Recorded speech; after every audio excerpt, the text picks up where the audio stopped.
Bonsoir chers auditeurs pour cette nouvelle émission du jeudi soir. Aujourd'hui une émission consacrée à deux thèmes.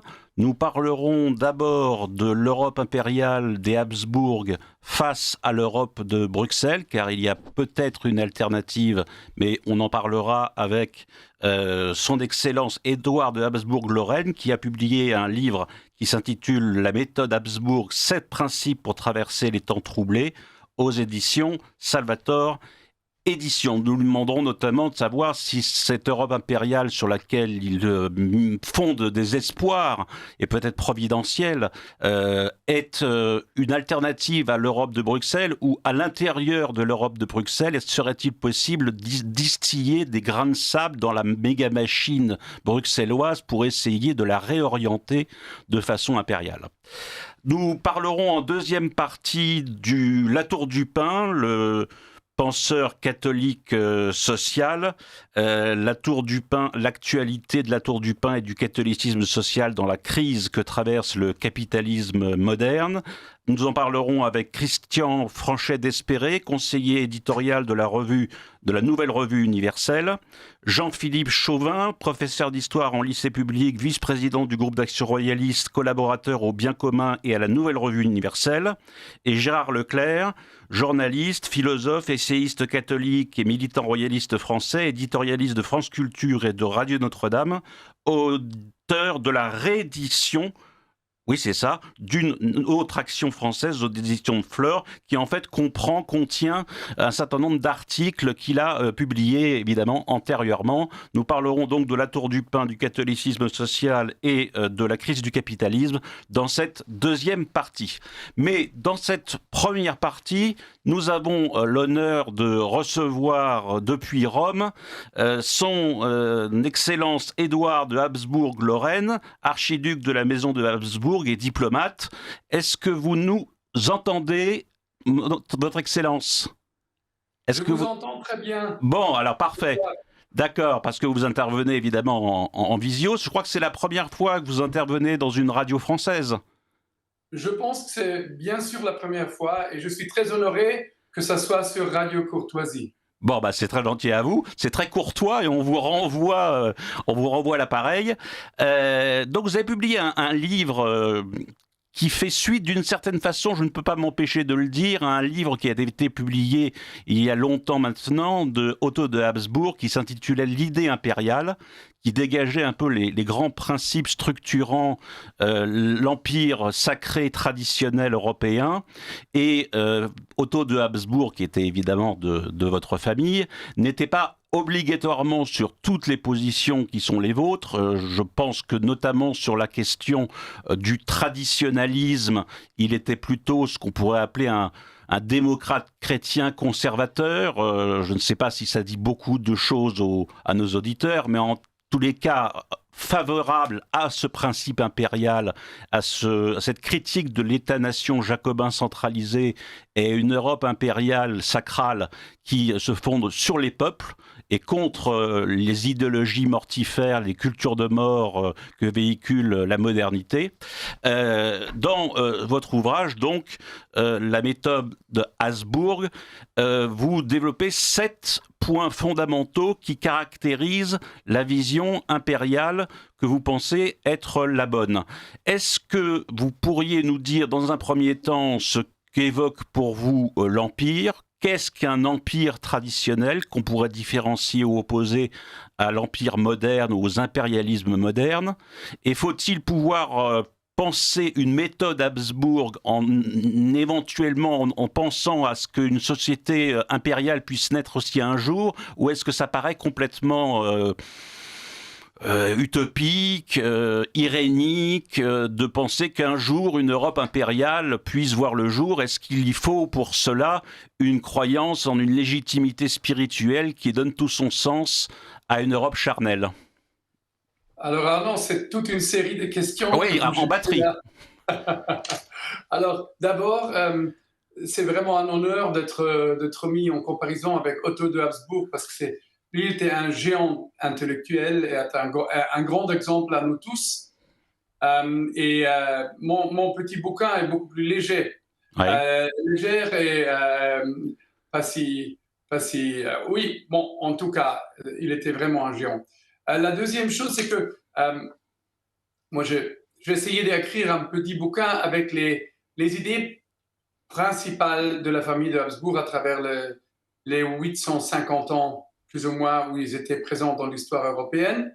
Et j'ai ne pas essayé de formuler les principes de l'Empire, mais j'ai essayé de donner aux pauvres, nous, les pauvres gens qui vivent aujourd'hui, un peu quelques principes pour aussi vivre leur vie. Alors ça, c'est le premier but. Naturellement, on ne peut pas éviter à faire des comparaisons avec ce qui était, avec ce qui est, et naturellement, on réfléchit de temps en temps sur ce que pourrait être un jour. Actuellement, je vois aucune vraie possibilité d'un empire qui revient. Alors, je dis ça tout de suite. Alors, mes spéculations sont surtout sur l'histoire et sur certains principes qu'on peut trouver ou pas trouver dans l'Europe actuelle. Et oui, vous dites, parmi mes 7 principes, le troisième, si je ne me trompe pas, est qu'on doit croire dans l'Empire et dans la subsidiarité. Oui, alors ça, c'est un point que vous développez assez longuement dans votre livre, et vous parlez même de l'Empire comme s'inscrivant dans la tradition d'un certain fédéralisme subsidiariste qui finalement Oui, fait qu'on prend les décisions au niveau le plus bas possible, au niveau local, puis au niveau régional, puis au niveau national, puis éventuellement au niveau européen. C'est-à-dire qu'on va de bas en haut pour prendre les décisions et non pas de haut en bas comme le fait aujourd'hui l'Europe de Bruxelles qui pourtant se prévaut de cette subsidiarité, mais la parodie. oui. Dans le traité base de l'Union européenne, vous avez dans le chapitre 5, on parle de la subsidiarité. Ouais. Euh, mais j'ai découvert, quand je regardais un peu l'histoire Habsbourg, soit pendant le Sacré Empire romain, soit dans la monarchie autrichienne, qu'il y avait certains principes que quand les Habsbourg les ont respectés, l'Empire allait bien, et quand ils les ont pas respectés, ça allait mal. Et il y a une très belle formulation de cela dans une lettre de Charles Quint, à son fils Philippe II, où il a dit, si tu, alors je paraphrase, si tu règnes sur un empire avec plusieurs pays, il faut que tu respectes leur langue, leurs droits, leur parlement, leur, et tout ce qui sont, ou bien tu es en grand problème. Et si nous regardons l'Europe actuelle, qui est l'Union européenne, c'est un projet magnifique. C'est un projet magnifique. Et Otto de Habsbourg, que vous avez cité au début de cette rencontre, il croyait profondément dans l'idée européenne. Mais je pense que probablement, s'il reviendrait aujourd'hui, il serait critique de certains éléments. Et Il serait un peut-être des plus éléments, pessimiste. ça je ne sais pas. Mais je pense qu'il peut-être il va voir que certaines choses n'allaient pas bien. Et moi, naturellement, maintenant, je ne sais pas seulement l'ambassadeur, c'est pas Edouard Habsbourg, mais l'ambassadeur de la Hongrie qui, de temps en temps, parle ici. Nous, dans l'Europe centrale, très souvent, on a l'impression que Bruxelles essaye de nous dire comment faire nos choses chez nous. Et ça, c'est le contraire de subsidiarité. Et subsidiarité, c'est respecter, par exemple, les cours de droit dans un pays et leurs décisions. Et alors, là, on voit que peut-être il y a une certaine tentation à Bruxelles actuelle de tirer tout le pouvoir vers le centre, de faire une Europe qui est un pays et pas beaucoup de nations souveraines qui travaillent ensemble. Et tout cela va contraire. Les Habsbourg ont essayé de faire ça 2 ou 3 fois, euh, très très clairement sous Joseph II. Joseph II qui était tellement amoureux des idées des Lumières et des idées qui ont été utilisées en Prussie, qu'il a essayé de faire le même en Autriche. Il a essayé d'avoir une capitale, une langue pour tous et un empire centralisé. Et c'était une catastrophe. Ouais, ça n'a C'était pas marché. que 10 ans, mais une catastrophe totale. Et un deuxième moment, c'était quand François-Joseph, après la révolution de 1848, a dû vraiment centraliser durement et réduire les libertés, par exemple, de la Hongrie et des autres pays. Alors, je veux dire, euh, le respect comme dans une famille. Une famille est dysfonctionnelle si on ne respecte pas le membre plus faible de la famille. Et c'est comme ça dans l'Europe. Le respect pour le niveau plus bas est essentiel. Et c'est tellement un grand thème dans mon livre parce que j'écris, la première version de ce livre, ça a été écrit pour les Américains en anglais. Alors, j'ai découvert que beaucoup de principes des Habsbourg, desquels je parle là-dedans, se trouvent aussi dans toute la DNA des États-Unis. Parce qu'eux aussi sont construits de bas en haut, grassroots. Et oui, c'était une belle découverte. Et je pense que Mais ça a évolué, c'est ce que vous dites un petit peu, c'est-à-dire que les Américains ne comprennent pas l'Europe, ne comprennent pas le vieux monde, parce qu'ils sont le nouveau monde, et que ce fédéralisme qui était celui au départ des origines des États-Unis s'est mué en une espèce de centralisme et de culte libéral de l'argent qui défigure évidemment l'idée fédérale ou l'idée impériale qu'on pourrait souhaiter qu'ils puissent avoir ou que nous pourrions avoir nous. Tout à fait d'accord, Arnaud. Mais il y a encore tous ces éléments dans les États-Unis. On le voit quand, par exemple, un state décide d'aller contre Washington avec une décision. Et les Américains respectent ça. Et c'est, comme je dis, c'est dans leur DNA. Eux, ils pensent comme ça. ADN. Je pense que ça existe, au moins dans les rencontres que moi j'ai avec des Américains plutôt conservateurs, plutôt un peu plus réactionnaires peut-être. On voit ces éléments qui me plaisent beaucoup parce que c'est l'antidote absolu contre le globalisme. Oui. Alors, vous appuyez votre défense de la subsidiarité sur la défense d'une certaine humanité, car dans le cas d'une Europe chrétienne, c'est une Europe humaine, réellement humaine, à laquelle on aurait affaire.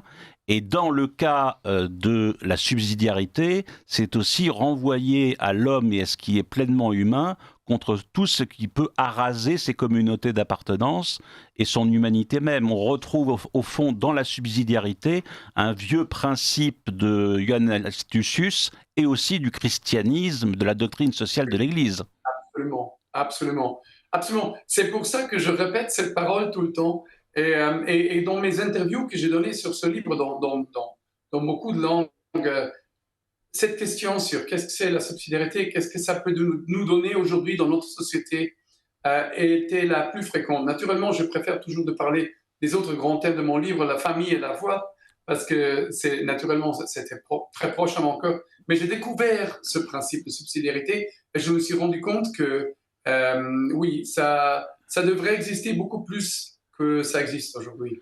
En fait, les différentes formes d'autonomie au sens local, familial, communal, professionnel, ce sont des autonomies qui sont encastrées dans une nation et qui sont en même temps, comment dirais-je, empiriquement et organisationnellement, pour reprendre le fameux langage de Charles Maurras, ce qui renvoie aussi à cette forme de subsidiarité, d'encastrement où les différentes entités sont corrélées, organisées, articulées pour faire un ensemble commun, un ensemble partagé, un ensemble réellement démocratique. Oui, et parce que je vous avais dit au début le danger de la nation, de l'État-nation. Naturellement, l'Empire Habsbourg était toujours le grand antidote au nationalisme, ça c'est clair. Au même temps, je pense que la nation est importante, mais une nation qui peut se mettre dans un ensemble plus grand. Par exemple, dans l'Europe, une Europe des nations souveraines qui travaillent ensemble pour un bien plus haut, mais ça peut seulement fonctionner si chaque nation est respectée. Et si chaque nation respecte aussi les régions, les provinces qui sont composées de la même nation. Oui, absolument, absolument, je suis d'accord sur ça. Alors il y a quand même un problème qui se pose, parce qu'effectivement, quand on parle d'Europe impériale, sacrale, ça apparaît vraiment du domaine du vœu pieux. On a l'impression qu'on est sur une autre planète. D'un autre côté, on est obligé de dire avec Nietzsche, la grandeur consiste à indiquer une direction, et essayons de voir le plus loin possible pour essayer justement de réaliser le plus possible. Le problème, c'est que lorsqu'on parle de subsidiarité, de fédéralisme, de communauté, etc., il nous manque l'autorité politique qui fédère ces différentes autonomies, ces différentes identités. Or, l'autorité politique, c'est l'autorité impériale européenne, mais qui précisément n'est pas aujourd'hui de mise. Donc il reste que le bas qu'on pourrait revivifier, mais quid du haut, justement? Comment faire pour fédérer ces différentes autonomies locales, communales, municipales, familiales, etc., etc. J'ai une petite anecdote dans mon livre où Roosevelt a visité François-Joseph, l'empereur François-Joseph en 1911, je pense. Et il y avait une conversation très, très fameuse où Roosevelt voulait provoquer un peu le vieux empereur. Et il a dit un peu provocatif, nous avons des élections, des partis, des ministres, des premiers ministres. Qu'est-ce exactement c'est votre travail? Et lui, il a réfléchi un moment, il a dit, mon travail, c'est de protéger mes peuples de leurs politiciens. Et quand je raconte cette histoire, les réactions sont intéressantes. La première réaction, tout le monde sourit et rigole. Et puis, il y a très souvent, il y a un moment contemplatif, parce que les gens se rendent compte, alors qui fait ça aujourd'hui? Tout le monde. En effet, un président, très souvent, qui devrait être un peu ce rôle plus haut que les peuples, vient très souvent des partis politiques. Alors, ça veut dire un empereur, un roi est toujours dehors de ce système, plus haut que ce système, et nos politiciens d'aujourd'hui, qui sont peut-être des politiciens pour quelques années, pour après faire une autre chose, ils sont un roi, un empereur, est préparé toute sa vie pour être le premier serviteur de son pays. Il connaît tous les problèmes de ce pays, toutes les crises de ce pays, déjà de ses parents. Et il sait que chaque décision qu'il fait aura des conséquences pour ses enfants un jour qui devront faire la même chose. Ça veut dire cet élément de quelqu'un qui est dehors de tout ce système et qui ne doit pas réfléchir sur est-ce que je vais être réélu si je dis la chose comme ça et pas comme ça. Cet élément manque, naturellement, ça manque. Et si nous regardons l'Europe, dans l'Empire autrichien, tous ces peuples divers avaient un principe qui était le même pour eux, c'était ce vieux homme, François-Joseph, l'empereur, qui de quelque façon est bienveillant et essaie de faire du bien pour l'Empire. Ça n'existe pas en Europe. Qu'est-ce que c'est l'élément qui nous unit, que nous voyons, que nous regardons, cette image qu'on peut mettre au mur pour dire ça c'est l'Europe. La grande difficulté, c'est qu'aujourd'hui, nos contemporains confondent l'empire avec l'impérialisme et parlent de l'empire alors qu'il s'agit d'impérialisme. Je pense notamment à l'impérialisme américain, ce qu'a été l'empire soviétique, au Troisième Reich hitlérien et aux empires coloniaux et d'autres faux empires qui étaient de vrais impérialismes. Et puis, concernant la subsidiarité et le fédéralisme, on dit exactement l'inverse. C'est-à-dire que les gens croient, quand on parle de fédéralisme, qu'on parle de jacobinisme. Alors que le jacobinisme est l'antithèse du fédéralisme. Alors, est-ce que finalement, l'empire dont vous parlez, est-ce que la première des choses qu'on peut éventuellement voir comme positif, ce serait le fédéralisme et la subsidiarité comme réenracinement de l'homme dans ses communautés d'appartenance à la base, et puis en remontant pour éventuellement un jour aller vers quelque chose de plus impérial et de plus sacral?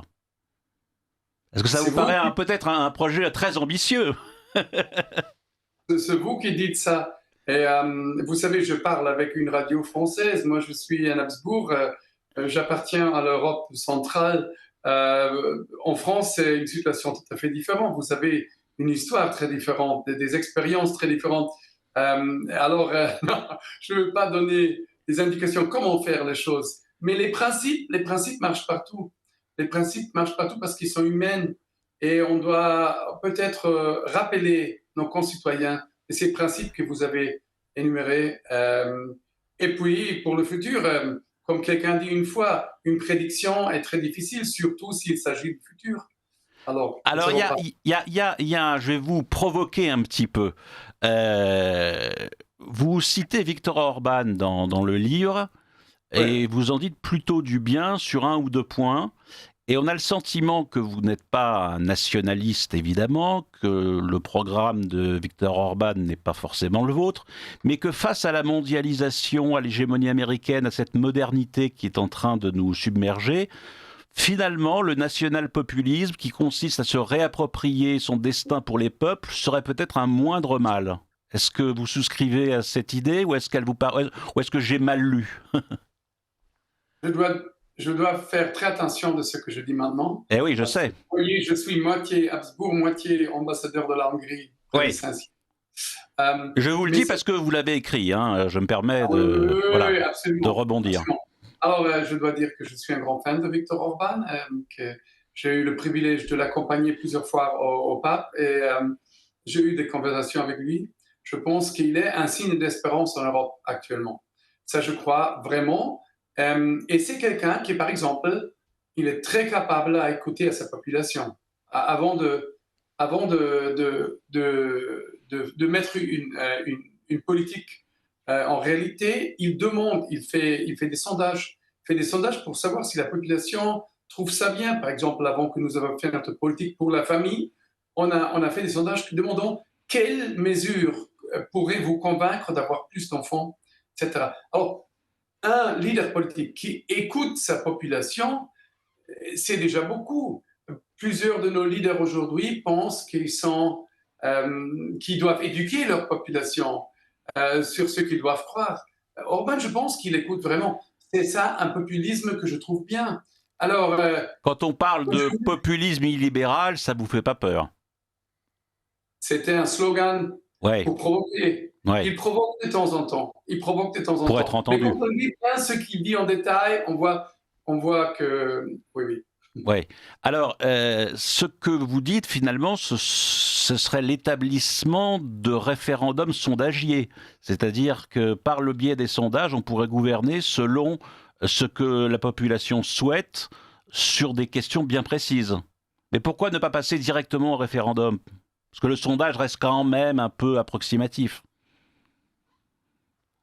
Ça, je ne suis pas assez politicien pour être capable à répondre, mais je pense que les référendums ne marchent pas vraiment en Europe parce que les gens ne sont pas assez intéressés peut-être dans la politique pour vraiment s'empêcher dans un référendum.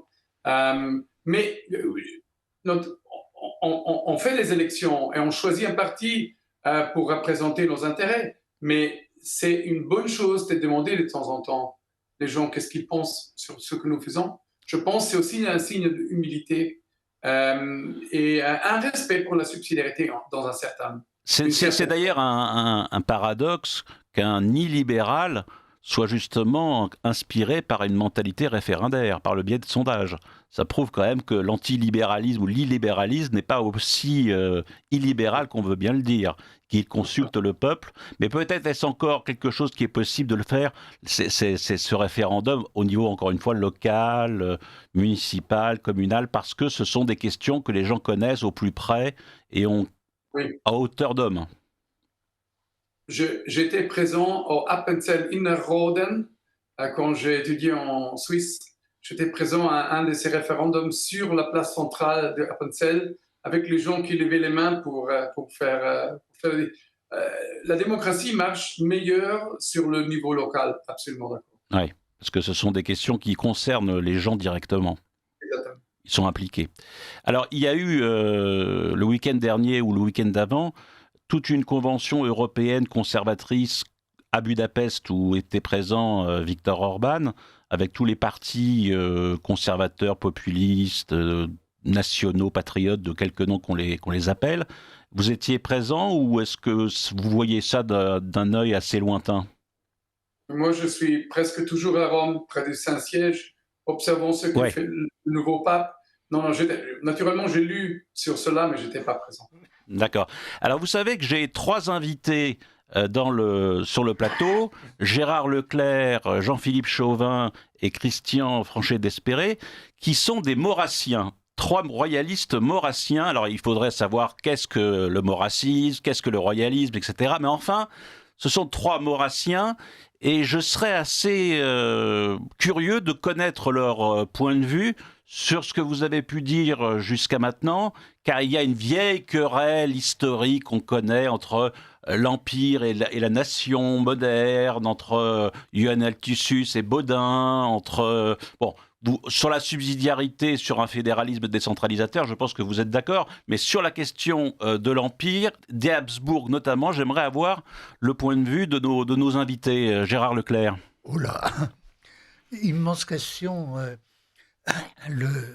L'école d'action française a été, disons-le, carrément hostile à la construction européenne telle qu'elle a été imaginée, inventée, d'autant plus qu'un certain Jean Monnet y a joué un rôle assez trouble.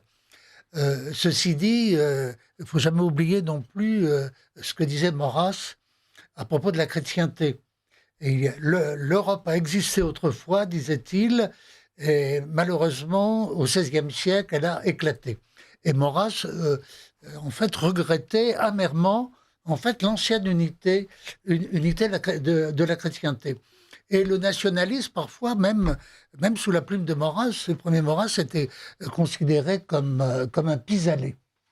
Alors, je repartirai aussi d'une remarque de Maurras disant que toute analyse politique est toujours datée. Oui. Donc, aujourd'hui, il s'agit de reprendre les choses dans la situation d'aujourd'hui et qui n'était pas celle de l'après-guerre. Je terminerai par une petite remarque. Je ne sais pas si c'est connu, mais le président Georges Pompidou avait une idée en tête à propos de l'Europe, c'était de demander au grand-duc de Luxembourg de la présider en quelque sorte. Idée étrange, mais qui rejoint peut-être le propos du prince. Mais je rappelle quand même que Maurras était favorable à l'Empire des Habsbourg. Il a pu être nationaliste à certains moments, mais il était favorable à l'Empire des Habsbourg. Jean-Philippe Chauvin, vous voulez rebondir sur ce qui a été dit? Vous avez un point d'appréciation? Non, simplement sur le plan historique, effectivement, l'Empire des Habsbourg a donné un exemple de fédération de peuples, de nations, qui peut être tout à fait compréhensible aujourd'hui, tout à fait applicable peut-être aujourd'hui, parce que justement, c'est d'une certaine manière l'application à l'Autriche-Hongrie à partir du milieu 19e siècle, de la formule le roi en son conseil, le peuple en ses états. La subsidiarité me semble effectivement peut-être l'un des meilleurs cadres d'une démocratie, je dirais, paisible, d'une démocratie réelle, concrète, par rapport à une démocratie légale qui, en définitive, ne raisonne qu'en termes de parti et pas tellement en termes de peuple, d'intérêt de ceux-ci et d'écoute de ceux-ci. On n'a pas parlé d'un mot qui revient évidemment dès qu'on parle de démocratie réelle. En face, il y a la technocratie ou la bureaucratie. Ça aussi, votre Excellence, il y a aussi quand même une critique assez vigoureuse de la technocratie qui est coupée des peuples dans la manière que vous voyez de voir l'Empire européen tel qu'il pourrait éventuellement se déployer dans le futur. Oui, nous vivons dans un temps très compliqué. Et il y a une technocratie qui a envahi tous les secteurs de notre vie. Au même temps, je trouve que les moyens modernes, les médias, moi je suis très actif sur Twitter, on appelle ça X maintenant. Je suis très actif et sont des moyens fantastiques pour se connaître, pour faire des alliances, pour faire des groupes, des amis. Alors, en bref, il y a toujours des côtés positifs et négatifs. Mais naturellement, il y a certaines forces internationales qui utilisent la technocratie pour implémenter leurs idées dans tout le monde. Christian Français d'Espéré, vous voulez rebondir aussi sur ce qu'a dit son Altesse? Alors, il y a on a parlé de Maurras. Maurras a été, à son époque, il y avait une question dominante qui était le péril que représentait l'unité allemande. Et ça a été son obsession pendant toute sa vie, et pour des raisons assez justifiées, on le sait. Alors ça, il y a eu entre l'Autriche-Hongrie et la France une vieille rivalité qui est symbolisée évidemment par les personnalités de François Ier et de Charles Quint. Tout ceci s'est terminé à un moment précis, c'est au moment où la Prusse a voulu devenir une grande puissance. Donc au moment du renversement des alliances sous Louis XV, qui a fait que brusquement la France a découvert qu'elle avait un intérêt à s'associer, à s'allier à l'Autriche-Hongrie. Et ça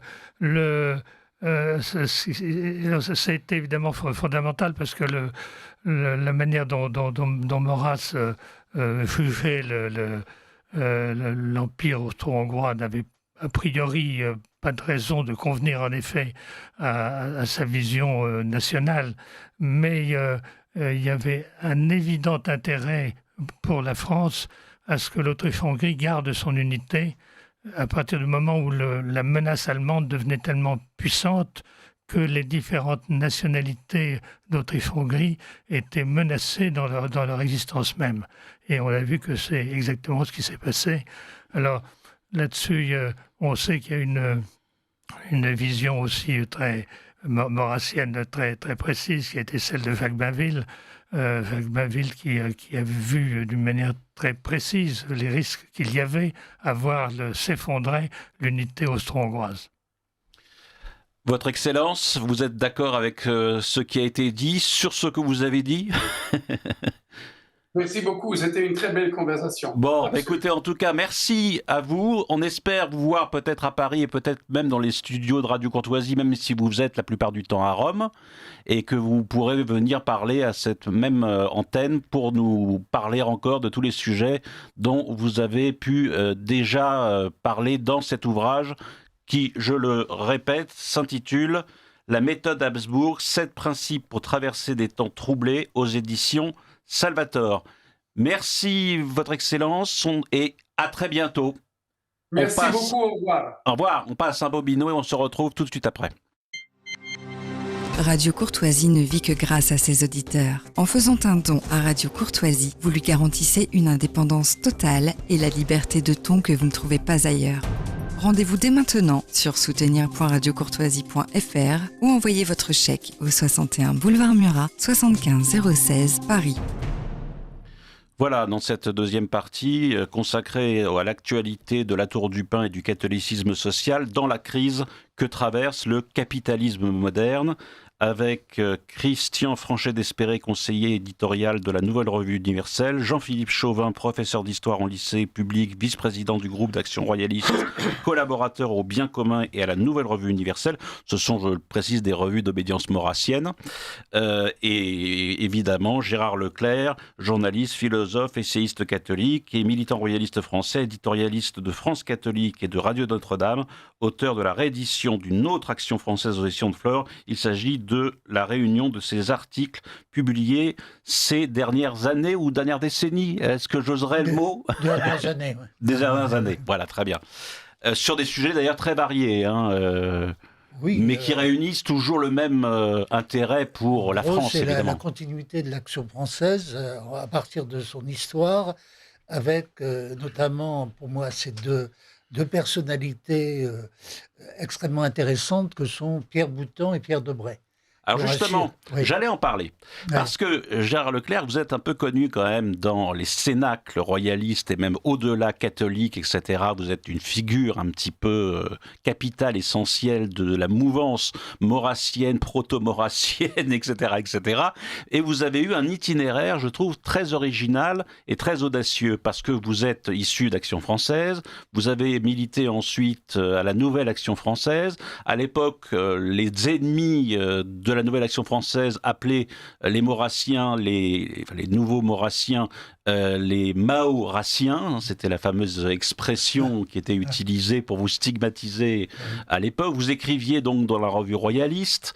Vous avez été ensuite très influencé par donc Pierre Debray, Pierre Boutan, et puis encore Maurice Clavel aussi, qu'on cite rarement, mais qui a été important dans votre parcours. Maurras, ça va de soi. Bernanos, sur lequel vous avez écrit un livre fort intéressant. René Girard, qui a été aussi très important dans votre parcours. Mais Latour du Pin, j'étais un peu moins au courant de votre intérêt pour lui, et je me suis demandé ce qu'il faisait un petit peu dans toute cette galaxie de penseurs, d'écrivains qui circulent un petit peu dans les milieux, disons, catholiques ou traditionnalistes, entre guillemets, de droite. Et pour un homme qui est aussi iconoclaste que vous et qui avait été un très laudatif à l'endroit de Maurice Clavel, y compris sur la période de mai 68, faut pas le nier. Que vient faire Latour du Pin dans tout ça? Est-ce qu'il est un petit peu le point central de tout, ou est-ce que vous estimez que c'est une des parties du tout, de ce que Gérard Leclerc pense? C'est une des parties du tout. J'ai un peu hésité à répondre à votre invitation parce que, n'ayant pas lu quand même l'ouvrage essentiel et unique, je crois, de Latour du Pin, Vers un ordre social chrétien. Ceci dit... qui va être réédité, alors qu'on peut trouver peut-être encore aux éditions du Trident chez l'ami Jean-Gilles Malierakis, mais qui va être apparemment, d'après ce que vous me dites, réédité par Jacques de Guillebon dans sa petite structure éditoriale. Je crois, oui. C'est un livre évidemment majeur pour connaître Latour du Pin. Ceci dit, j'ai toujours entendu parler de Latour du Pin. J'ai un point commun quand même avec Latour du Pin, c'est que nous sommes nés l'un et l'autre dans la même région. Il est dans un petit village auprès de Laon. Moi, je suis né à Hirson, à 60 km, donc du village de Latour du Pin. Et j'ai toujours... Et alors, évidemment... dans mon enfance, déjà mon père me parlait de Latour du Pin et il me racontait toujours une anecdote assez drôle, c'est que Latour du Pin n'avait pas avalé le ralliement de Léon XIII, contrairement à son ami Albert Demain. Et mon père me racontait cette anecdote, c'était un repas en présence du nonce apostolique, donc le représentant du pape, Léon XIII, qui venait de publier cette fameuse encyclique, l'encyclique du ralliement. Et Latour du Pin, se tournant vers le nonce, en disant « Monseigneur » ou « Excellence », je ne sais plus, le pape a ses grenadiers, il a ses voltigeurs, en montrant Albert Demain qui s'était rallié, permettez qu'il ait ses grognards. Voilà.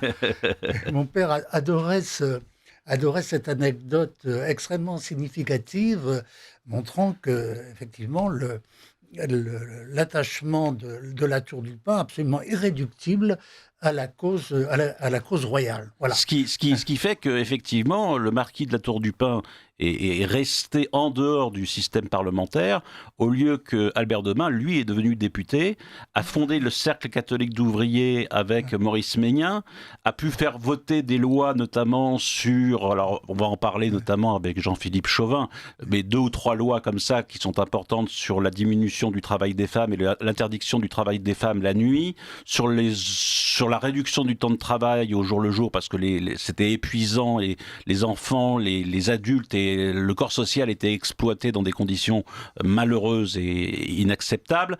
Bref, ils ont essayé de réhumaniser, de resocialiser un petit peu le peuple français pour lui redonner une âme et un corps et pouvoir essayer de faire en sorte de pouvoir exister, vivre décemment.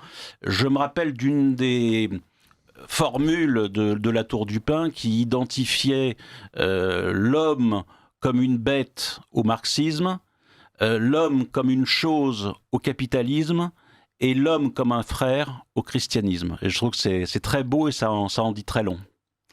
Jean-Philippe Chauvin, alors justement, Latour du Pin, moi, je vous connaissais aussi maurassien régionaliste et fédéraliste, défendant une vision très organiciste et corporative de la société. Vous étiez toujours venu dans mes émissions pour parler des provinces, de la Bretagne, etc. Et puis, Latour du Pin, finalement, c'est l'homme qu'il faut à un maurassien quand il veut connaître un petit peu l'économie sociale avec Frédéric Leplay. Tout à fait. La Tour du Pin est quelqu'un de tout à fait intéressant et qu'on est en train de redécouvrir. Il y a quelques mois, il y a eu ce fameux colloque pour le centenaire du décès de la Tour du Pin en décembre 1924. Et quand je me suis plongé dans l'œuvre de la Tour du Pin, que je connaissais, mais je dirais par extrait simplement, quand je me suis vraiment plongé dans l'œuvre de la Tour du Pin, en particulier dans Vers un ordre social chrétien, mais aussi un certain nombre de brochures, en particulier une qui est une préface aux régionalistes bretons, des tas de choses que l'on peut trouver encore. Ça c'est très intéressant. Oui, et je me suis rendu compte que c'était un véritable continent. Un continent intellectuel, un continent social, et quelqu'un qui est sans doute plus qu'un exemple, un modèle pour un royaliste social. Effectivement, il ne lâche rien sur la monarchie, contrairement à Albert de Mun, mais Albert de Mun est peut-être resté en fait au fond de lui royaliste tout en s'étant rallié à la République. Un peu comme Léon Daudet plus tard.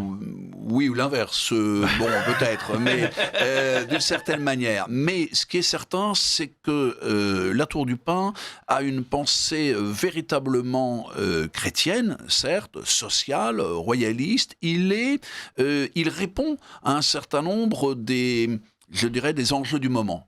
Il dénonce cette situation absolument épouvantable que vont connaître les ouvriers, mais pas seulement, il s'intéresse aussi au monde paysan.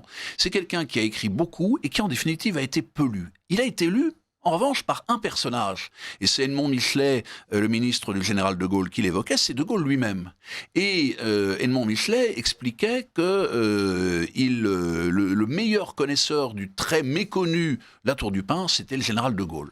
Et je dois avouer que quand j'ai préparé ce travail pour le colloque sur la Tour du Pin, j'ai eu la surprise d'effectivement voir des termes qui allaient être repris, utilisés presque comme tels par le général de Gaulle. La participation, j'ai des extraits où la Tour du Pin évoque la participation. Alors la participation, j'imagine, à la gestion de l'entreprise, c'est-à-dire la cogestion, et puis la participation aux bénéfices, c'est-à-dire l'intéressement. Pas uniquement l'intéressement. Parce qu'aujourd'hui, quand on parle de la participation, c'est souvent pour en fait légitimer le système capitaliste et le rectifier en donnant un petit peu de participation à la marge aux gens qui travaillent à l'intérieur de l'entreprise. Et c'est pas vraiment cela, parce qu'effectivement, la Tour du Pin est contre l'usure, il est contre l'excès. Il dénonce, je dirais, cette sorte de crise des ciseaux, le terme n'est pas de lui, mais entre les plus pauvres qui travaillent et entre les plus riches qui, en définitive, vivent sur le travail. Ce qui le choque, c'est cette rupture entre le travail et ce que l'on peut en tirer au niveau financier. Ce qui le choque, c'est la rupture entre le capital et le travail. C'est quelque chose qui, en définitive, commence dès le siècle des Lumières, avec la fameuse formule aussi de Benjamin Franklin, le temps c'est de l'argent, qui est une formule terrible, qui est une formule même ignoble d'une certaine manière. Ça nous renvoie à Sarkozy, vous voyez ce que je veux dire. D'une certaine manière. Mais travailler plus pour gagner plus. Oui, mais c'est même par cela, parce qu'en définitive, ce qui est choquant, c'est de voir qu'au 19e siècle, les travailleurs n'ont plus de protection. On a supprimé toutes les protections, c'est la fameuse suppression des corporations, les deux lois. La loi Le Chapelier. Voilà, la loi d'Allard, la première lame, la loi Le Chapelier, qui interdit toute association, toute grève, toute coalition ouvrière sur les intérêts prétendus communs au nom de l'individualisme capitaliste. Et moi, quand je relis La Tour du Pin, il y a une colère cachée de La Tour du Pin, qu'il exprime avec une très grande force, sans forcément tomber dans le pamphlet, où il dit en gros, il y a un scandale. Il y a un scandale, c'est le capitalisme qui, en définitive, ne rétribue pas le travail. C'est-à-dire qu'on avait jadis l'idée que le travail devait rapporter à celui qui travaillait, et désormais il ne rapporte plus à celui qui travaille. Et cette rupture qui a été faite en 1791, qui est une rupture fondamentale et qui aurait pu ne pas être. Pourquoi ? Parce que la France, ne l'oublions pas, à la veille de la Révolution, c'est la première puissance économique, c'est la première puissance industrielle, c'est la première puissance maritime depuis 1780, etc. Elle a tous les moyens pour imposer un modèle ou montrer un modèle alternatif. Eh bien non, les hommes des Lumières vont se rallier au modèle le pire qui soit, le modèle anglo-saxon, le modèle de l'injustice, alors que le roi de France, par exemple Louis XVI, avait mis en avant le terme de justice sociale. C'est lui qui l'invente en 1784. Ah oui. Et la Tour du Pin évoque régulièrement cette justice sociale. C'est-à-dire qu'il dit la charité, oui, mais pas sans la justice. La charité et la justice, sans laquelle, je dirais, l'une et l'autre sont, je dirais, incomplètes. Est-ce que vous pourriez nous citer 2-3 cas précis qui ont permis, disons, la réduction des injustices sociales pendant que Albert Demain était député et que des catholiques sociaux étaient députés et ont pu faire reculer cette précisément injustice sociale. Est-ce qu'il y a quelques exemples qu'on peut donner comme ça aux auditeurs ? Oui, et je vais donner un exemple qui va peut-être surprendre. C'est dès 1814, c'est le roi Louis XVIII lui-même. Le roi Louis XVIII, n'oublions pas qu'avec la Révolution française, on passe à peu près de 90 jours de congé pour les ouvriers, les artisans dans les villes à quasiment rien. Et le roi Louis XVIII, la première chose qu'il fait, ce que Napoléon avait refusé, parce que Napoléon avait répondu lorsqu'on venait lui demander à ce que le dimanche redevienne un jour férié, il avait répondu, en gros, je fais simple, les travailleurs veulent bien et peuvent bien manger le dimanche, ils peuvent donc bien travailler. Et Louis XVIII, en arrivant, c'est la première chose qu'il fait quasiment, c'est un édit qui va devenir une loi, où il sanctifie le dimanche, c'est-à-dire qu'il contourne les lois de 1791 et il impose. La bourgeoisie est furieuse parce qu'elle dit on va perdre de l'argent, on va plus être compétitif, c'est pas le terme qu'on emploie à l'époque, etc. Il impose ces 53 dimanches, 52 ou 53 dimanches, c'est déjà un début. Et autre chose, puisqu'on parle de Louis XVIII, c'est celui qui avait l'idée que l'épargne devait être un moyen d'empêcher que tous tombent dans la misère. Et en fait, on oublie parfois que c'est que le créateur, du moins c'est sous son règne, et il a insisté, il a demandé à ce qu'on travaille là-dessus, c'est sous son règne que va être créé la caisse d'épargne et le livret d'épargne, ce qui était le moyen de faire en sorte que les plus pauvres puissent avoir quelque chose de garanti par l'État et qu'ils ne tombent pas dans la misère en cas de malheur extrême. Alors, une question un peu provocatrice, quand on parle de corporation ou de coopération, de Capital Travail, de cette association Capital Travail, est-ce qu'on ne tombe pas dans un risque de collaboration des classes qui avantagerait le système capitaliste qui, à la limite, se satisferait assez bien de cette association? Est-ce qu'on ne tombe pas dans une forme de paternalisme, au lieu que la dénonciation d'un capitalisme envahissant et prédateur devrait être de pouvoir être contestée plus radicalement en mettant à profit tout simplement les notions de communauté, d'association, de mutualisme beaucoup plus proudhonien que catholique social de ce point de vue-là, même si je crois que vous réconciliez corporation et mutualisme proudhonien. Je pense qu'en fait, le capitalisme, c'est l'individualisme solitaire. Et je pense que justement, le corporatisme, alors il y aurait peut-être d'autres termes à employer, le coopérisme, peut-être d'autres, le mutualisme, il y a plein d'autres termes qu'on pourrait utiliser. Je ne suis pas, un fanatique du terme corporatisme, je l'utilise par facilité. Ne serait-ce que parce qu'il est aussi démonétisé aujourd'hui et qu'il ne veut plus rien dire. Tout à fait. Donc c'est peut-être aussi à nous de le redéfinir. Mais je pense qu'au contraire, le corporatisme, c'est une forme de communauté solidaire. C'est le travailleur solidaire des autres. Ce n'est pas justement le travailleur solitaire, c'est le travail solidaire. Et je pense que cette petite différence d'une lettre, elle change tout en définitive. Le capitalisme, aujourd'hui, il a tendance justement à ne voir que le profit. Or, justement, dans une logique corporative, il s'agit de voir l'intérêt de tous, et en particulier l'intérêt des producteurs. Moi, ce qui me marque beaucoup dans le capitalisme contemporain, c'est qu'on ne met en avant que le pouvoir d'achat et le consommateur, au risque d'oublier les producteurs qui peuvent être des consommateurs, bien évidemment, nous sommes bien d'accord. Et donc, en définitive, La Tour du Pin d'ailleurs l'évoque, il dit qu'en définitive, ce n'est pas le fisc qui compte le plus, ce n'est pas le consommateur, c'est d'abord le producteur. Rendons justice d'abord aux producteurs, faisons en sorte qu'ils gagnent plus ou que les fruits du travail soient mieux partagés, et ils consommeront aussi de manière beaucoup plus juste. Je crois que ce qui compte beaucoup justement et ce qui fait la différence entre le capitalisme tel que nous le vivons aujourd'hui et tout, c'est justement ce refus de l'individualisme. C'est la solidarité au sens fort du terme et cette notion de justice sociale qui me semble tout à fait majeure dans le corporatisme contemporain. Alors, il faut parler de Léon XIII et de Rerum Novarum, l'encyclique. Il faut parler du comte de Chambord qui a été associé à la Tour du Pin et qui a milité aussi pour cette vision sociale.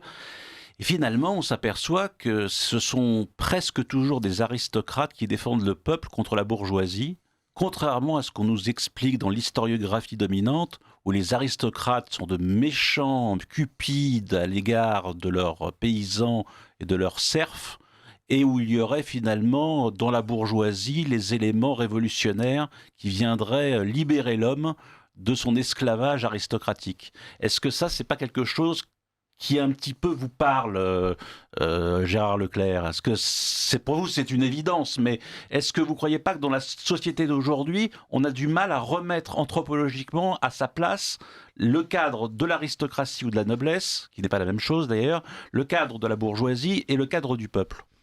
C'est pas là une question très complexe que vous me posez, mais qui me renvoie à une remarque, je ne sais plus qui, me demande si c'est pas Louis-Olivier de Roux, qui expliquait que la noblesse, en fait, au XIXe siècle, s'était plutôt retranchée vers la ruralité.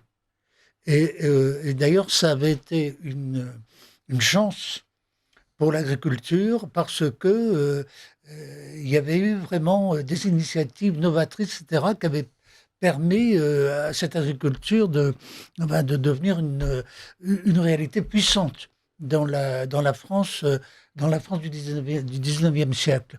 Et la bourgeoisie, effectivement, étant plutôt du côté de l'industrie. Alors, ceci dit, vous me renvoyez à des souvenirs.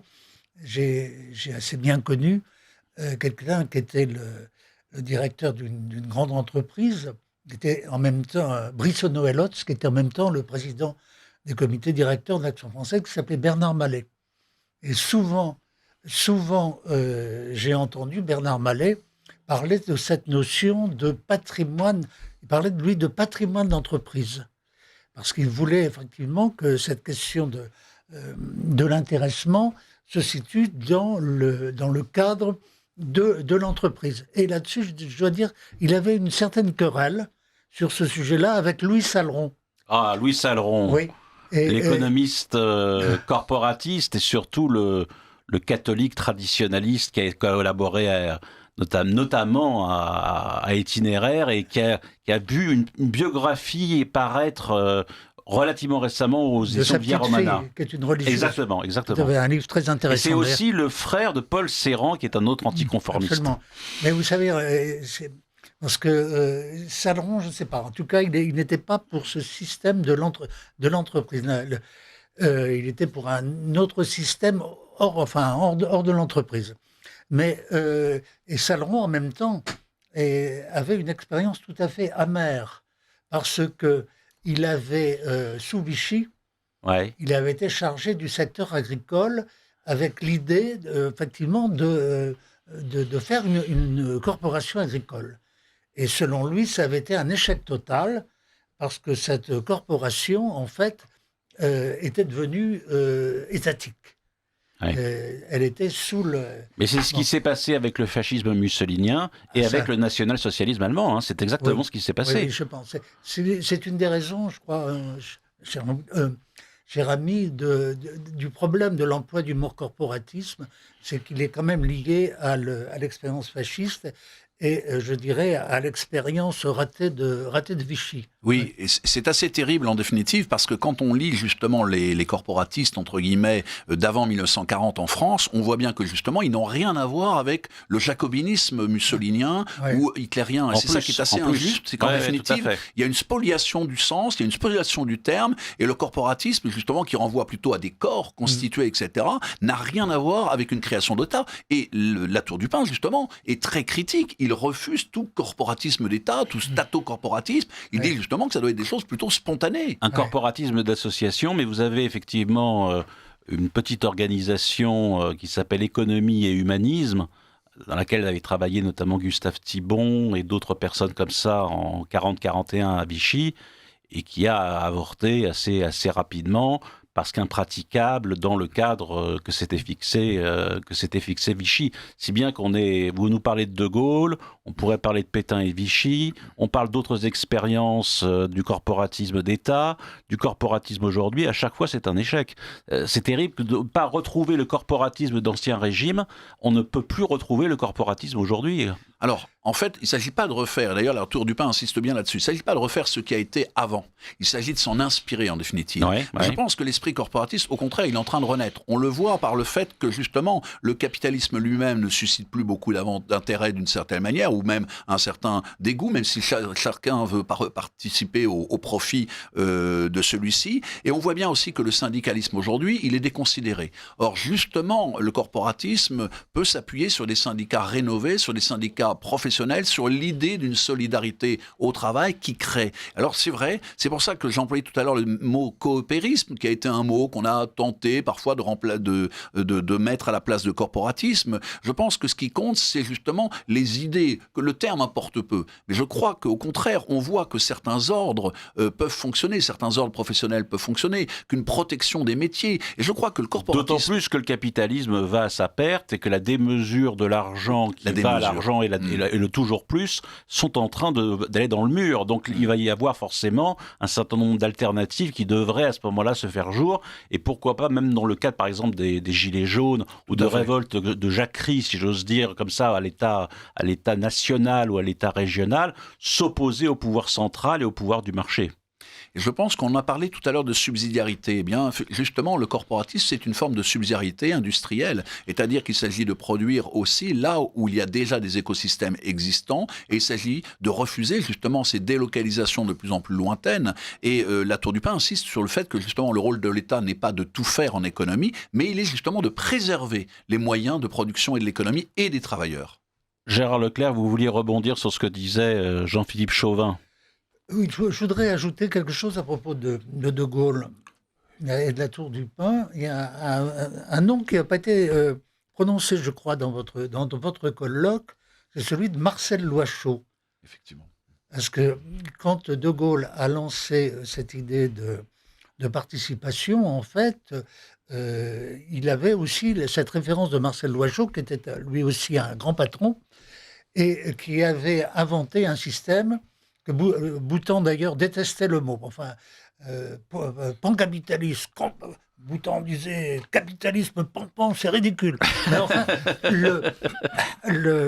il n'empêche que l'idée était là. Moi, j'ai eu au moins deux grandes rencontres, deux déjeuners avec Marcel Loichaud.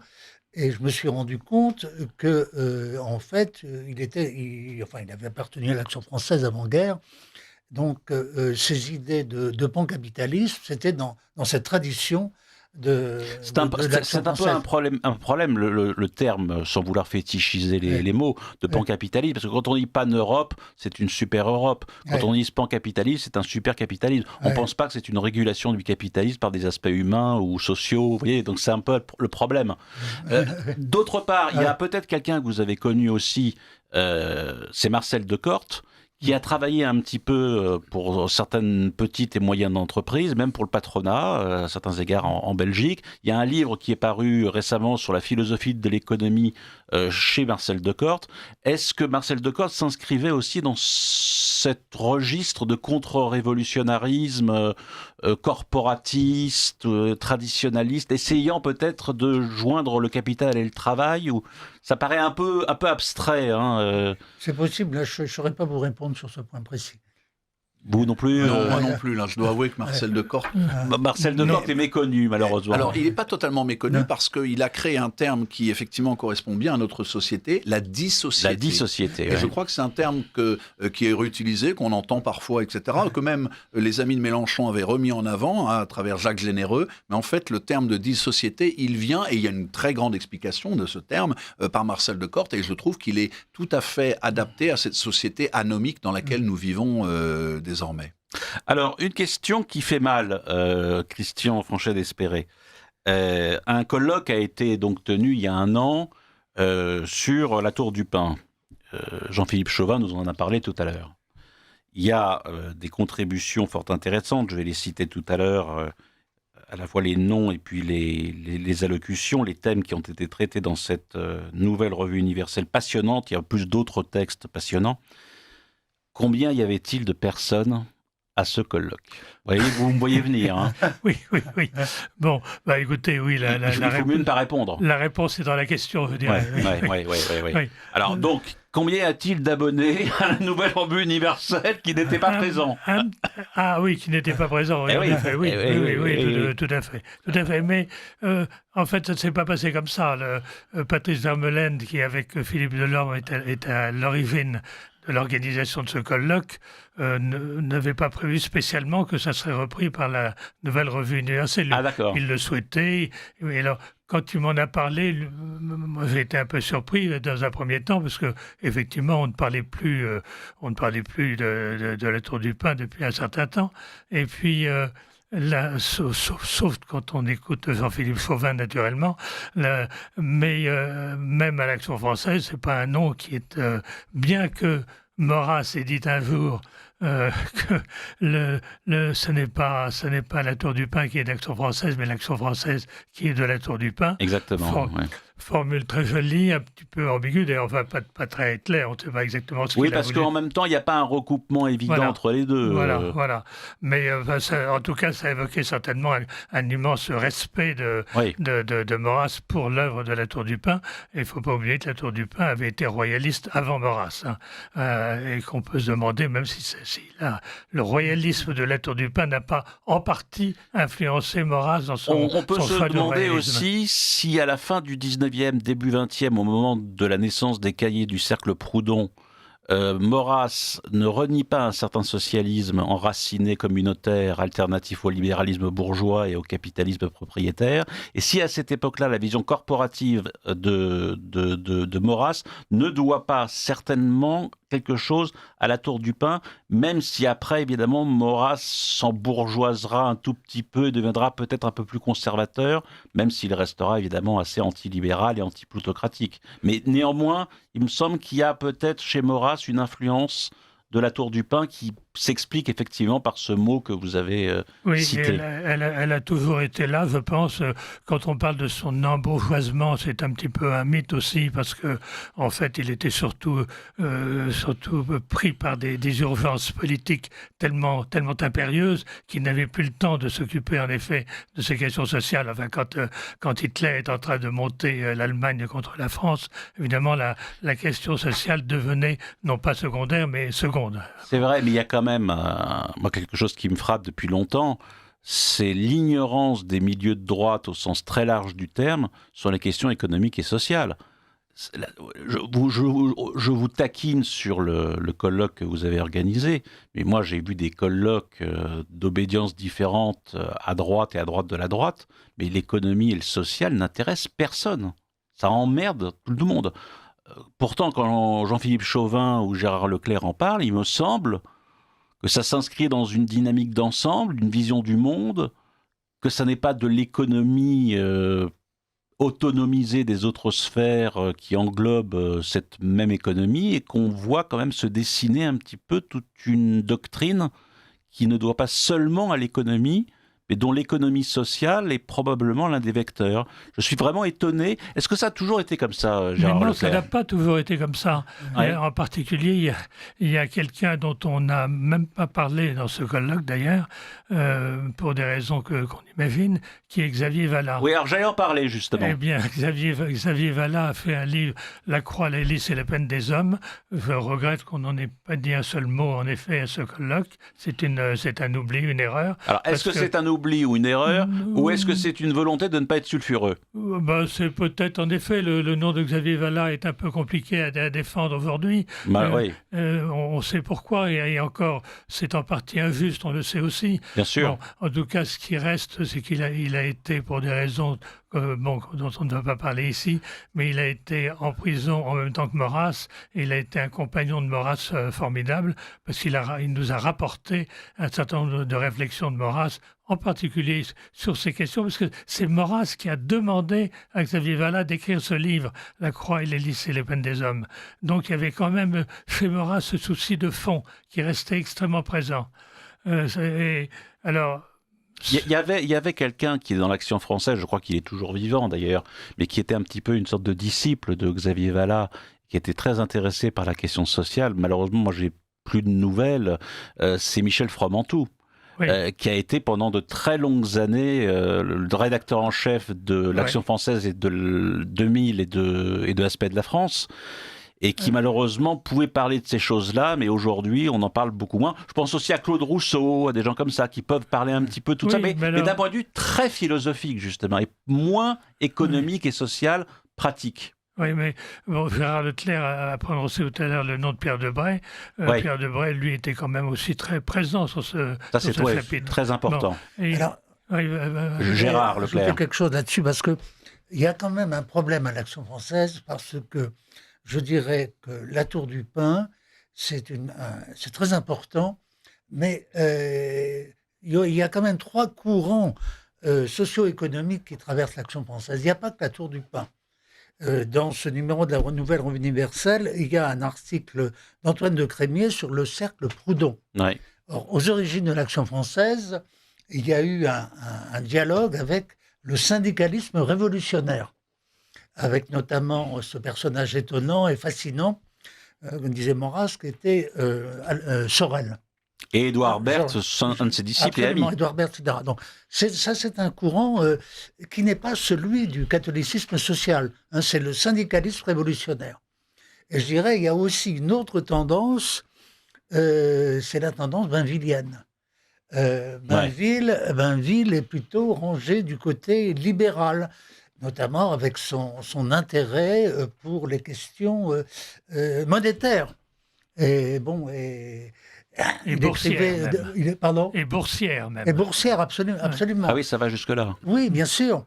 Donc, vous avez Et puis alors, il y a eu aussi un personnage très important, l'Action française, qui l'a quitté dans des conditions fracassantes, c'est Georges Valois. Oui, alors exactement, Georges Valois, très important.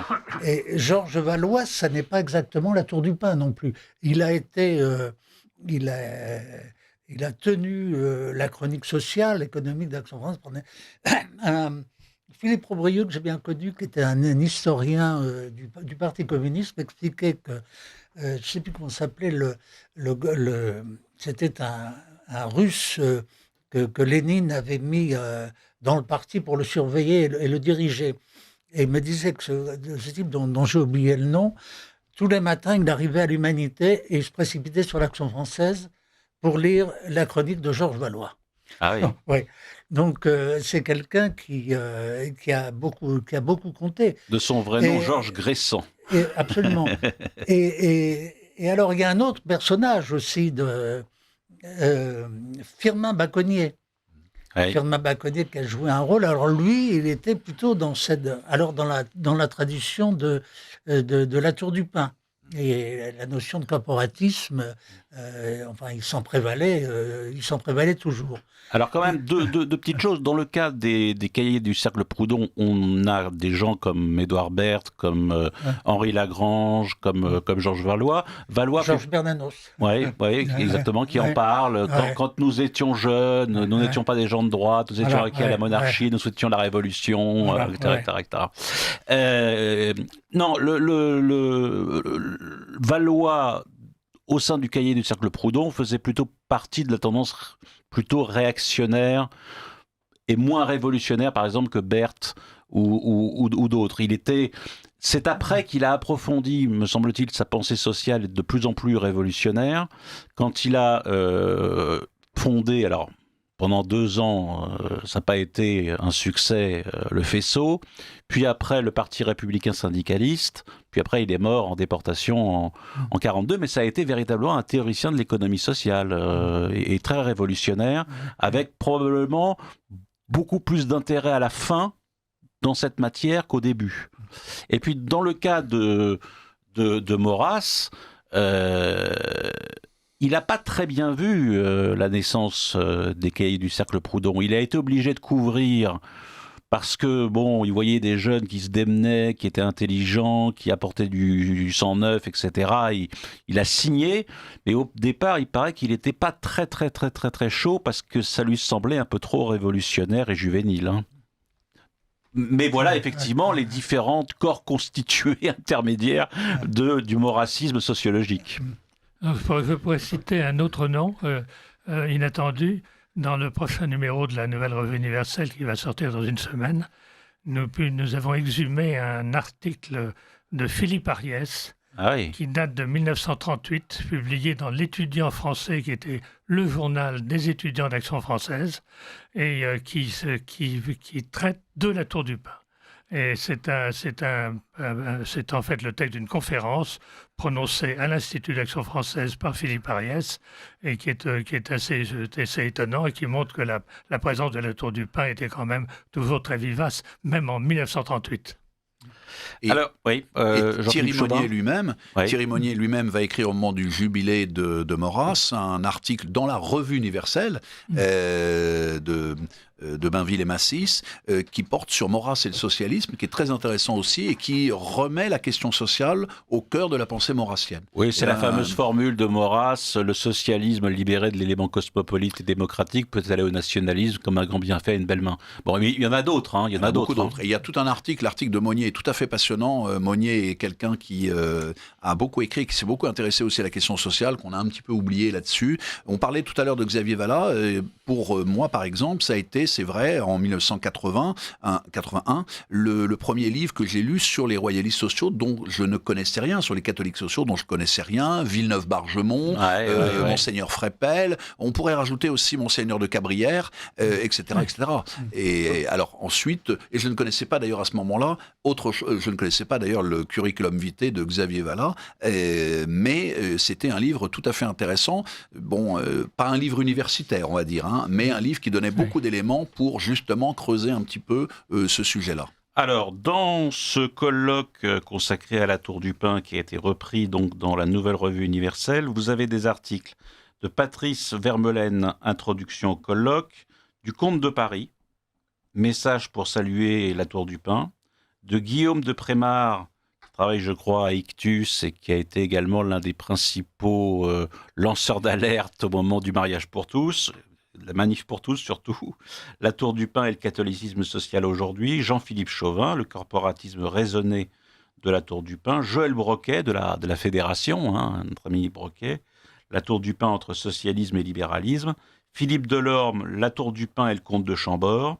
Et puis alors, dans une autre partie de la revue, consacré au royalisme et à la pensée sociale, il y a un article de Philippe Kaminski sur la Tour du Pin et l'économie sociale, l'article de Antoine de Crémier, alors là on revient un petit peu à ce qu'on disait à l'instant, à propos du cercle Proudhon, et puis il y a un article assez intéressant aussi qui s'éloigne un petit peu de la Tour du Pin, d'André Pozokov, sur le Parti social français du colonel de la Rocque. On s'étonne un peu de retrouver ça dans la revue, sachant que les rapports entre le colonel de la Rocque, les Croix de Feu, puis le Parti social français n'ont pas toujours été très bons. Non, mais ça permettait justement de montrer un aspect des choses. D'apaiser peut-être aussi. Toutes ces idées étaient quand même remuées, continuaient à être remuées, même si l'urgence à cette époque-là n'était pas vraiment là, mais malgré tout, les préoccupations étaient toujours présentes. Alors, il y a un personnage qui, moi, me fascine depuis longtemps, qui est une sorte d'inclassable, qui a commencé à droite, puis qui a terminé un peu à gauche avec certaines amitiés. D'ailleurs, un de vos amis, Jacques Julliard, a été l'un de ses amis à lui, et d'autres, mais qui a été un Sorélien, un Drieux-la-Rochellien, un type qui s'est intéressé à la Tour du Pin et qui s'appelle... Pierre Andreu. Que j'ai bien connu. Alors, il faudrait que je vous interroge, parce que c'est un itinéraire, mais incroyable, et une pensée incroyable. Qu'est-ce que vous pouvez nous dire déjà sur la Tour du Pin et Pierre Andreu, parce qu'il a écrit effectivement sur la Tour du Pin. Il a écrit dans Esprit, justement pour le centenaire de la naissance de la Tour du Pin, qui venait de décéder 10 ans auparavant. Et il a écrit aussi, il a repris ses articles, il en a reparlé au début de la Nouvelle Action française, au début du Lys rouge. Il y a 2 articles qu'il fait, qu'il évoque, où il évoque le corporatisme, les corporations, le corporatisme plutôt démocratique. Enfin, il donne quelques aspects, moi, et je l'ai cité, je crois, justement aussi, parce que Pierre Andreu est quelqu'un moi je n'ai pas connu, mais dont la lecture est tout à fait passionnante, et on voit j'allais dire presque une tentative de synthèse, et il n'a pas oublié la Tour du Pin, justement. Ouais. Il n'a pas oublié la Tour du Pin, il le connaît sans doute mieux que beaucoup de royalistes aujourd'hui même de l'Action française, ou même d'il y a des années 60 ou 70. Alors, vous avez connu un petit peu Pierre Andreu. Est-ce qu'il vous a parlé déjà de la Tour du Pin? Non.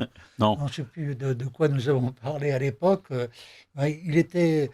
Il y a un livre qui a beaucoup marqué, c'était dans les années 70, Les non-conformistes des années 30, où il joue son rôle déjà. Le rouge et le blanc. Oui. Et puis alors, notre maître Sorel. Pardon? Notre maître Sorel. Oui, absolument. Il a écrit un livre sur Sorel. Intéressant, mais il a écrit d'autres choses aussi. Sur il avait des connaissances Drieux, littéraires. Oui. Sur Max Jacob, enfin... Absolument, Max Jacob, il a très bien connu. Oui. Max Jacob racontait des anecdotes amusantes. D'ailleurs, quand Max Jacob, c'était à Saint-Benoît-sur-Loire, près de l'abbaye, cette superbe abbaye où il y a le tombeau de Saint-Benoît. Et il assistait, il était au presbytère, non pas chez les moines, mais au presbytère. Il assistait aux querelles entre le curé et le vicaire. Le curé qui était anti-Action française, le vicaire qui était Action française. Et c'était au moment de la condamnation, et ça bardait. Et Drieux-La Rochelle aussi. Oui, il a écrit deux livres, l'un avec Frédéric Grover et l'autre seul. Ouais. Voilà, tout à fait. Oui. Mais c'était un homme prodigieux, mais alors qui est complètement méconnu. À la Nation française de Pierre Boutan. Après. Et dans combien de revues? Même dans la revue de Maurice Bardèche, La Défense de l'Occident. C'est vous dire. Oui.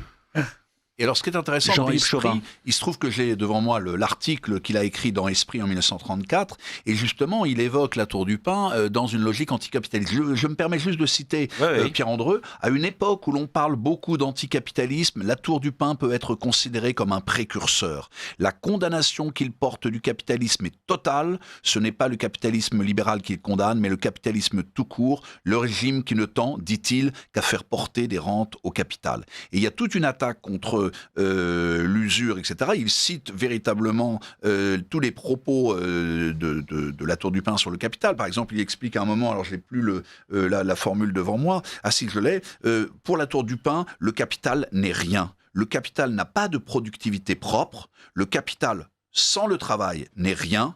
Et la Tour du Pin dit, il n'est pas de la force vive, mais de la matière inerte. Ce n'est pas la charrue qui travaille, c'est le laboureur. Et là, je crois que ça nous renvoie justement à ce qu'on évoquait au début, cette différence entre le capital et le travail. Et le capitalisme, à partir du moment où il est fondé sur le capital d'abord, d'une certaine manière, se trompe d'objet et ne peut qu'écraser les ouvriers, les travailleurs, les cadres ou autres. Et là, je crois que justement, ça montre bien la philosophie de ce corporatisme qui pense l'homme d'abord. Le socialisme, l'homme pensé comme une bête. Le capitalisme, l'homme pensé comme une chose. Et le corporatisme, le royalisme, l'homme pensé comme un frère, au sens noble du terme. Ouais. Et puis, on se rappelle d'une autre formule empruntée à Frédéric Leplay, la monarchie dans l'État, l'aristocratie dans la province, la démocratie dans la commune. Et c'est tout à fait ce que pense la Tour du Pin. Justement, il évoque les corporations comme quelque chose qui colle tout à fait à cette subsidiarité, une forme de démocratie locale. Et c'est d'ailleurs ce que dit Pierre Andreu dans son article du Lys Rouge et dans son article d'Esprit qu'il avait écrit une 50aine d'années auparavant. Alors il y a un point sur lequel on ne s'est pas penché parce que ça nous paraît un peu évident, mais que pense la Tour du Pin sur le processus de centralisation ? Parce qu'il s'est intéressé à la pensée économique et sociale, mais sur les questions de fédéralisme, de décentralisation, d'économie sociale, de critique d'un certain stato-nationalisme jacobin. Est-ce qu'il a dit des choses ou est-ce qu'il s'en est tenu strictement à l'idée corporative et à ses ajustements ? Non, et au contraire, au moment du centenaire de la Révolution française, il essaye de refaire avec d'autres des États généraux, de refaire le processus des États généraux, en reprenant un peu l'idée du comte de Chambord qui disait en gros qu'en 1789, on avait pris le mauvais chemin quelque part, mais qu'il fallait revenir à cette notion, à cette idée de ce qui avait motivé Louis XVI à convoquer les États généraux et surtout à provoquer la rédaction des cahiers de doléances, dont je rappelle quand même que c'est la première et la seule depuis 230 ans, plus large consultation populaire sur des choses réelles, concrètes, 60 000 cahiers de doléances que d'ailleurs les révolutionnaires ont très vite oubliés. Je referme la parenthèse. Et justement, à la Tour du Pin, il va présenter un programme plus que décentralisateur. J'ai dit tout à l'heure qu'il avait fait la préface d'une brochure de royalistes fédéralistes sur le régionalisme. Il est extrêmement régionaliste, fédéraliste, et il me rappelle un peu cette formule de Maurras qui dit, après, dans les années 50, vous avez devant vous le plus vieux ou le plus ancien fédéraliste de France. Et bien, la Tour du Pin, il est dans cette logique-là. Il est dans une logique véritablement fédéraliste, véritablement plus que décentralisatrice, fédéraliste au sens fort du terme. Oui. Il y a l'idée qu'il faut en finir avec la départementalisation, il faut retrouver l'esprit des solidarités provinciales. C'est pas le haut qui doit s'occuper du bas et des statuts intermédiaires et des corps intermédiaires, mais c'est au bas de s'auto-organiser en remontant les échelons pour arriver au haut. Hein.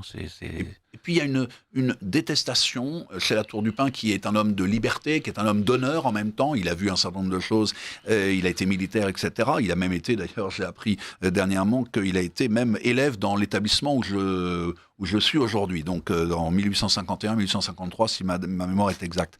Il est véritablement un anti-jacobin. 1789, voilà l'ennemi, ou plutôt ce qu'est devenu 1789. Et donc, il a une critique globale, d'une certaine manière, de la République, ce qui explique pourquoi, quand Albert Demain veut, pour des raisons peut-être stratégiques ou pour faire plaisir au pape, se rallier à la République, etc., tandis que le pape, lui, se rallie laisse entendre qu'il faut se rallier à la République pour que les choses aillent mieux pour les chrétiens, etc., lui, il ne cède pas. Il est le grognard, justement. Oui, mais alors on va vous opposer que la Tour du Pin ne veut pas rentrer dans le jeu parlementaire parce que ça risque de faire des concessions et de ne pas pouvoir justement dire et faire ce qu'il souhaite parce que le système parlementaire est vermoulu. Et on va vous dire que Albert Demain, lui, y entre précisément parce qu'il pense que c'est la seule façon de pouvoir agir à l'intérieur même du système pour essayer de le faire vaciller. Alors, il est vrai qu'Albert Demain, en plus, a été un grand orateur de la droite catholique et, disons-le, monarchiste, même rallié, même après 1891, par exemple, sur le travail du dimanche, puisque le travail du dimanche était redevenu, je dirais, quelque chose de commun, depuis que les Républicains avaient supprimé la loi de 1814, et il a été ce grand combattant pour la cause sociale, pour les travailleurs ou autres, au sein du système. La Tour du Pin a été en dehors de ce système parce que justement, il proposait une alternative sans doute beaucoup plus importante, plus globale, et qu'il faut bien admettre aussi que dans les années 1880 et 1900, il y a eu une véritable épuration des royalistes, pas seulement dans la vie parlementaire, mais dans la vie juridique, dans la vie sociale, etc.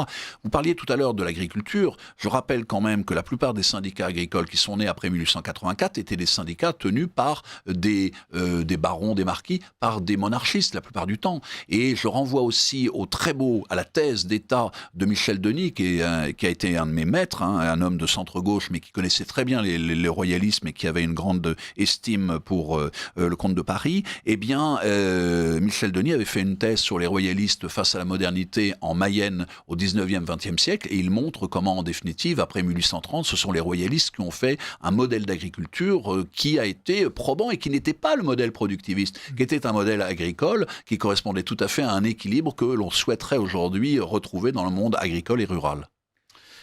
Gérard Leclerc, est-ce que vous pensez aujourd'hui que des jeunes ou des moins jeunes peuvent faire acquisition si, par exemple, Vers un ordre social chrétien était réédité? Est-ce que vous croyez que c'est un texte important? Est-ce que vous pensez que la Tour du Pin peut renaître de ses cendres? Est-ce qu'il y a urgence à relire la Tour du Pin pour essayer de retrouver un petit peu le sens commun? Écoutez, si le Vers un ordre social est réédité, je serai le premier lecteur. Parce que je ne l'ai pas lu. Mais c'est un livre un peu composé de différents textes, conférences, etc. C'est pas un livre structuré normalement comme un livre. C'est un peu spécial. Moi, je crois, si vous voulez, un des aspects de la nouvelle génération actuelle, c'est qu'ils ont souvent dépassé les querelles anciennes. On voit ça avec le pèlerinage de Chartres qui a eu lieu pour la Pentecôte. Là, on me dit, en fait, ces jeunes, ils peuvent se retrouver au Frat, organisé par les évêques, en même temps au pèlerinage à Lourdes et en même temps à Chartres pour ce grand pèlerinage. C'est que pour eux, les querelles conciliaires ou post-conciliaires sont dépassées. Ils voient les choses avec un œil complètement neuf. Et on pourrait en dire autant d'ailleurs à propos des conversions et des baptêmes de plus en plus nombreux d'adultes et d'adolescents qui ont lieu. C'est que, en fait, ces nouveaux baptisés, ils se moquent des querelles internes entre progressistes, traditionnalistes, etc. C'est pas leur problème. Leur problème, c'est la foi, c'est le mystère chrétien qu'ils découvrent. Donc sans préjugés et sans enfin toutes ces querelles qui nous ont souvent nui. Donc moi je pense qu'effectivement dans cette perspective on peut trouver de nouveaux lecteurs intéressés par un auteur non conformiste, disons, Mais vous croyez qui leur ouvrira tout un nouvel horizon. Mais vous croyez que le catholicisme social est forcément déductible de la foi catholique ? Je veux dire, on vient spontanément, quand on est catholique, au catholicisme social parce que la charité politique est la seule des charités, parce que c'est celle qui défend le bien commun. Est-ce qu'il y a un lien entre les deux, ou est-ce que vous pensez qu'il faut faire comme un effort pour aller vers la Tour du Pin, vers un certain nombre d'économistes sociaux qui, a priori, ne sont pas très sexes, si vous me pardonnez l'expression? Il faut s'intéresser à la question sociale et puis avoir une analyse, je dirais, acérée, enfin, de ce qu'est devenu le capitalisme. Et puis donner peut-être une vision non éthérée de l'économie sociale. Parce que c'est vrai, quand on cite la Tour du Pin, il y a tout de suite une espèce d'étiquette de penseurs un peu éthérés, qui ne seraient pas tout à fait dans le coup, dans le temps, etc. C'est peut-être précisément pour ça qu'il faudrait un Tour du Pin, il faut s'intéresser à la question sociale et à l'économie telle qu'elle est aujourd'hui. Et même le capitalisme a changé de nature, en ce sens qu'il s'est de plus en plus financiarisé au détriment même des finalités industrielles. Oui, et puis après financières. Voilà, absolument. C'est amusant parce que la Tour du Pin le dit dès le 19e siècle. On bascule du travail industriel vers le financier, vers le capitalisme financier. Et c'est vrai que c'est sans doute l'un des grands problèmes du capitalisme, qui d'ailleurs semble toujours se nourrir de ses propres crises et être un monstre sans fin. Une hydre, on a beau en couper les têtes, elles renaissent toujours. Marx disait lui-même que le capitalisme générait ses propres anticorps. Jusqu'à quand ? Nous laisserons à la réponse et à la question nos auditeurs. Merci Gérard Leclerc, merci Jean-Philippe Chauvin, merci Christian Franchet-Despéré. Alors, je rappelle que le numéro de la Nouvelle Revue Universelle est paru, qu'il y a tous les articles que j'ai cités tout à l'heure et dont la retranscription du colloque La Tour du Pin, mais des articles aussi sur le PSF, le Parti Social Français, le Cercle Proudhon. On retrouvera également le journal critique de Michel Mourlet en fin de numéro. Comment peut-on se procurer la revue ? Qu'est-ce qu'il y a de plus facile ? En s'adressant directement à elle, soit par... alors, je ne connais pas par cœur. Qu'est-ce qu'il y a de plus simple ? Parce que là, on va être obligé de couper en plus. Oui, c'est d'envoyer un chèque de 80 € pour un abonnement d'un an à la Nouvelle Revue Universelle, 1 rue de Courcelles, 75 008. Paris. Sinon, on va sur Google, la Nouvelle Revue Universelle. Voilà. Merci, chers invités, merci, chers auditeurs, et au mois prochain.